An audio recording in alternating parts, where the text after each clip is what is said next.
Un jeune homme, une vérité, et un peuple entier contre lui. Voici l'histoire d'Ibrahim, le prophète, qui a défié les idoles et les rois avec rien d'autre que sa foi. Il y a très longtemps, dans une grande cité ancienne, gouvernée par un roi puissant nommé Namroud, les gens adoraient des statues. Ils les fabriquaient de leurs propres mains avec de la pierre, du bois et du métal, puis se prosternaient devant elles en leur demandant de l'aide comme si elles pouvaient parler ou les protéger. Dans ce peuple vivait un jeune homme appelé Ibrahim. Dès son plus jeune âge, il se posait des questions. Il regardait autour de lui et ne comprenait pas pourquoi les gens priaient devant des objets inanimés. Il observait les étoiles dans le ciel et se disait « Peut-être que l'étoile est mon Seigneur ». Mais quand l'étoile disparaissait, il disait « Non, cela ne peut pas être Dieu, car Dieu ne disparaît jamais ». Puis il vit la lune, puis le soleil, mais tous disparaissaient à leur tour. Alors il comprit que le vrai Dieu ne pouvait être ni une étoile, ni la lune, ni le soleil, ni une statue. Le vrai Dieu est celui qui a tout créé, celui qui ne change pas, qui voit tout, entend tout et qui est toujours présent. Avec courage, Ibrahim commença à parler à son peuple. Il leur posait des questions simples mais profondes. Pourquoi adorez-vous ces statues qui ne parlent pas, ne vous entendent pas, et ne peuvent ni vous faire du bien ni vous faire du mal? Mais les gens ne voulaient pas écouter. Les prêtres des temples, eux, étaient en colère. Ils disaient « Ce jeune homme est en train de troubler nos traditions et de se moquer de nos dieux. » Malgré cela, Ibrahim ne se taisait pas. Il continuait à dire que Dieu est unique, qu'il n'a pas besoin d'intermédiaire et qu'il est le seul digne d'être adoré. Un jour, une grande fête se prépara. Tous les habitants quittèrent la ville pour aller célébrer dans la nature avec musique, nourriture et danse. Ibrahim resta derrière.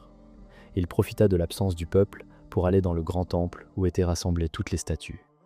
Là, il prit une grande hache, s'approcha des idoles une à une et les brisa toutes, sauf la plus grande. À celle-ci, il accrocha la hache autour du cou, puis il quitta calmement le temple, comme si rien ne s'était passé. Lorsque les gens revinrent et virent le temple rempli de statues brisées, ils furent choqués. Ils crièrent, ils pleurèrent, et ils demandèrent qui avait fait cela. Puis, quelqu'un leur dit « Il y a un jeune homme qui critique toujours nos dieux. Il s'appelle Ibrahim. Peut-être c'est lui. » On l'amena devant le roi. Les prêtres lui dirent « Est-ce toi qui as fait cela à nos dieux ?» Ibrahim répondit « Pourquoi ne demandez-vous pas à la grande statue? Elle a une hache, peut-être qu'elle vous répondra. » Les prêtres restèrent muets. Ils savaient que la statue ne pouvait ni parler ni agir. Ils étaient humiliés. Le peuple aussi commençait à réfléchir. Mais au lieu de reconnaître la vérité, les chefs décidèrent de punir Ibrahim. Ils crièrent « Brûlez-le! Faites une grande fournaise, jetez-le dedans et que tout le peuple voie ce qu'il arrive à celui qui insulte nos dieux. » Alors ils préparèrent un feu gigantesque, tellement grand et chaud qu'on ne pouvait pas s'en approcher. On construisit une catapulte pour jeter Ibrahim dedans à distance. On l'attacha solidement. Mais Ibrahim, lui, ne bougeait pas. Il ne criait pas. Il ne se plaignait pas. Il faisait confiance à Allah. Au moment où il fut lancé dans le feu, Allah donna un ordre aux flammes. « Ô feu, sois pour Ibrahim fraîcheur et paix. » Et soudain, le miracle arriva. Le feu brûlait toujours, mais il ne touchait pas Ibrahim. Les flammes devinrent fraîches comme une brise douce. Les cordes qui l'attachaient se consumèrent. Mais lui, son corps, ses cheveux, ses vêtements, rien ne fut touché. Ibrahim était là, au milieu du feu, mais en sécurité, protégé par Allah. Le peuple regardait sans comprendre. Le feu était là, énorme, mais le jeune homme était vivant, calme, et il ne criait pas.